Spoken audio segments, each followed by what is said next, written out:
Welcome to Watchtower History.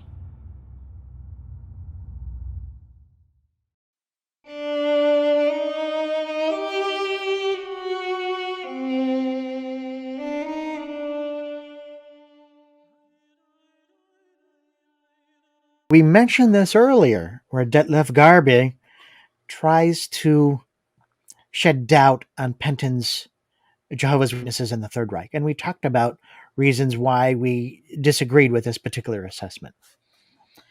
But it's interesting, I was not aware of this, but in the new book that just was released by Rutherford's Coup, the Watchtower Succession Crisis of 1917 and its aftermath, Penton has a foreword to the book. And in one of the footnotes, he states the following. This seems in particular true of the German historian of the Nazi concentration camps, Detlef Gard, who has attacked my scholarship in the preface to English translation of his Between Resistance and Martyrdom. Without demonstrating that my criticisms of Watchtower, President J.F. Rutherford were wrong in my Jehovah's Witnesses and the Third Reich, he simply states that my writings lack scientific objectivity. Interestingly, the translator of Garb's book was a Jehovah's Witness. Garb was subsidized in part by the Arnold Liebster Foundation, a Jehovah's Witness organization, and he was assisted by the Watchtower Society's historian in the United States. So much for historical objectivity. And that's part of the story we were following in our other discussion, right? We were following Simone Liebster's story, and of course Max Liebster. And both of them were Jehovah's Witnesses. So their foundation is one of those that helped finance the book. And the Watchtower Society helped, get the documentation for this book. So what documentation are they giving him? Is he looking at alternate sources of documentation, also from Watchtower? One way to answer this very clearly to show whether or not there's favoritism or objectionism or anything. Okay, if Jeff and I were to write the Watchtower for information that we wanted to show otherwise what they've said, we would not get it, nor would they fund any organization that would. So there is partiality and objectivity there. Yeah, and if they're going to be financed by certain individuals, they want to present a view that would present the view of history that those individuals want to present. And so I think Garbe's book does neglect certain things, and I'm wondering if he really knew. Because of the way he portrays Penton's book, I'm not sure he even checked some of the things that Penton had said. So it's interesting, but we're going to get into some of those points about Rutherford's anti-Semitism and get into some of the reasons why in the future here. So stay tuned to the channel. That's going to be a very interesting discussion. With some of these books, it seems like they started with a conclusion and they were working towards finding evidence to find what their conclusion already was before they began. What should rather be done is start with the documented evidence and then follow where the clues lead.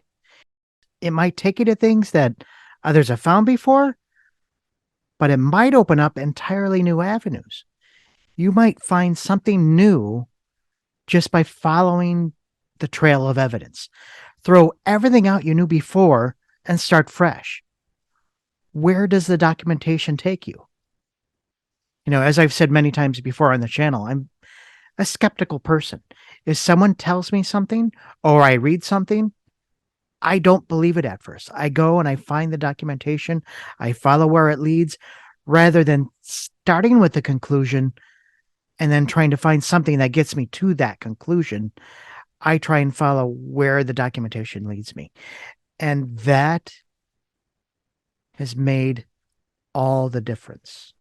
And that is what led us to Rutherford's roadmap. Again, another story for another time. Note here that the Watchtower Society has a film called Stand Firm. He says the video Stand Firm Against Nazi Assault presents a stereotyped portrayal of the history of the 1930s in what it says and conceals about the churches. This is historically incorrect. However, it offers the possibility of presenting one's own resistance in a brighter light and in sharper contrast against the dark antithesis of the churches. At this point, less would have been more, since the courage of the witnesses against Nazi dictatorship, frequently and impressively documented in the film, doesn't require such an artifice. But they're always trying to blame others. Look what the others did, when they themselves have been doing exactly the same thing. And again, when you're researching history, try to find the source material for the statements or accusations. So in the Wake article that we'll look at in a little bit, they attempt to answer their critics, but they don't look at the sources. Where did some of the ideas or where did the things come from, right? And so if you follow the documented evidence where it takes you, sometimes it takes you to very unexpected sources or places, and that makes for quite an interesting story. Again, another discussion for another time. Again, Watchtower doesn't tell you both sides of the story, but at least in this one, Garvey does. Because, as we know, the Watchtower followers not only stood firm against Hitler, but some of them also backed down. So in this statement here, he says, all activities had come to a standstill. Some groups had dissolved. And remember, in our previous discussion, that was actually a statement from Rutherford and the leader of the Watchtower movement in Germany. Let's just listen to what Germany says. Let's stand back. They told us to stop. Let's do that for a little bit. It says many became disheartened and completely discontinued their activities. The manager at the Magdeburg branch office, Harbeck, and that's the one we were talking about, had even written a request to the various groups to discontinue temporarily their activities and submit to the measures of the authorities, unless they had explicit permission from the police. In particular, I would like to ask you to stop distributing any prohibited publications and stop conducting meetings. That's interesting. That's very interesting. It's interesting. Garvey printed that, and I give him credit for that. He honestly printed that in there. So that's a true thing. Here's that Fear Them Not article that Rutherford wrote that specifically talks about martyring themselves. In this article, it says, some will say, in the face of so much persecution and opposition, we continue to go out amongst the people and publicly tell these truths, then I fear we may be killed. That is true. And probably many of the faithful will be killed because they continue to faithfully proclaim the truth, which they have learned in the secret place of the Most High. The next paragraph here, the pull quote here, says, the issue is now squarely before every one of the remnant. And about that issue, there cannot be the slightest doubt. Each one of the remnant must courageously and confidently face the issue. Moses prophesied that Jehovah would raise up another prophet of whom Moses was a type. Peter repeated that prophecy. So he's saying the responsibility of obeying him rests upon those of the temple class. And he's saying when Jesus returned, he came to the temple for judgment. And so if we're not going out witnessing, we're going to be judged because we're of that temple class. So basically what Rutherford's doing here is saying, I'm the one taking the lead of the temple class. Disobeying what I'm telling you will incur judgment from our great prophet and judge, Jehovah. We need to witness. That's what he's saying. He really is putting himself in there. He really is. It's. I know he's doing it, but when we've read it, even if we've read it before, and you talk about it, he's putting himself in that role. Yeah. Listen here. The next paragraph says, everyone of the temple class must now be entirely obedient to the great prophet and judge. So if he came to the temple class in 1918, and this is the new message that we're supposed to give, which is Rutherford's message. And yeah, exactly. Who Yeah, gave yeah. the message? You're supposed to be obedient. And if you're afraid of dying, who cares? Because you'll be resurrected anyway. That's what he's trying to say here. Go martyr yourselves. And Jesus answers a little bit further down. Rather fear him which is able to destroy both soul and body in Gehenna. So he frightens them. If you don't do it, you're going to lose your salvation. I have almost no words for this. This just is shocking to me. And There's we've no seen it before in the past, and I haven't seen it in a while, and we're refreshing ourselves in this, and it still shocks you when you know what's coming. That's exactly he again. I'm the temple class. Be obedient to the great prophet and judge. He's been now creating the organization. If it's not me, it's the temple. I'm the temple. There's no way around this one. So on August 28th, 1933, if we remember, Harbeck is saying he got a note from Rutherford, and this is what Rutherford wants. Harbeck writes, "My dear friends, I should like to answer the many inquiries which we have received here by means of a circular letter. The Watchtower Bible and Tract Society is banned. Equally, the activity of the International Bible Students Association. As authorized by the Watchtower Bible and Tract Society, and especially as the proxy of the President Judge Rutherford, I should like to ask you herewith to submit to all current governmental and police authorities' regulations without exception." So he's the proxy of Rutherford. He's suggesting this to the people. As authorized by the society, and especially as the proxy of the President Rutherford, I should like to ask you herewith to submit to all current governmental and police authorities' regulations without exception. Above all, I would like to entreat you not to disseminate banned publications, not hold to any meetings or lectures without permission issued by the police. All right, so that's Harbeck's letter, August 28th, 1933. Now, Rutherford's response to that is this article in the November 1st, 1933 Watchtower, Fear Them Not. So between August, when that happened, and again, All right. August, September, October, November.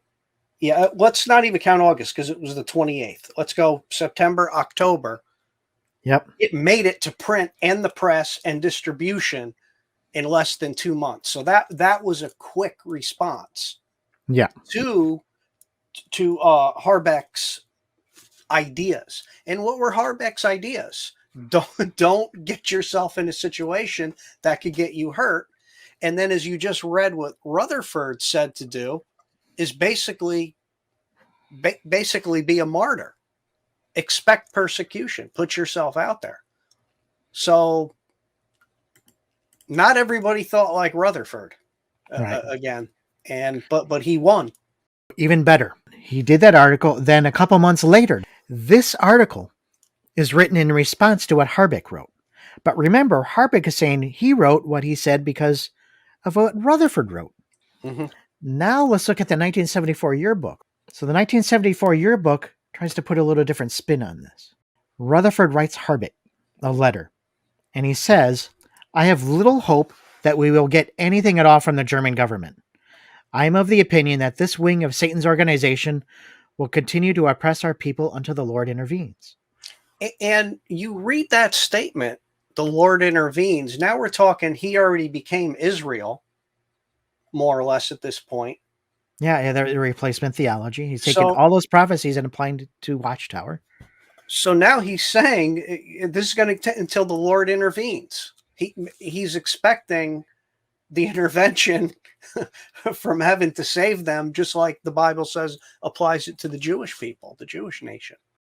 I'll read the rest of this quote here. "In the meantime, additional letters from brothers in Germany had reached Rutherford, giving him a more accurate idea of the condition of the work in Germany and also of the spiritual attitude of the brothers." Right? So the workers in Germany got this message from Harbeck saying, stop the work. And then Rutherford's getting these letters, what to do. One of these was from Brother Podig, and he dealt with the Watchtower article, Fear Them Not. It is explained that some of the brothers were refusing to accept this watchtower as food in due season. Some were even trying to prevent the brothers from carrying on any underground preaching because of Harbeck's letter. Brother Rutherford's answer was passed on to the brothers everywhere. It said in part, "The article, Fear Them Not, which appeared in the December 1st Watchtower, was written especially for the benefit of our brothers in Germany, if martyring yourselves is a benefit."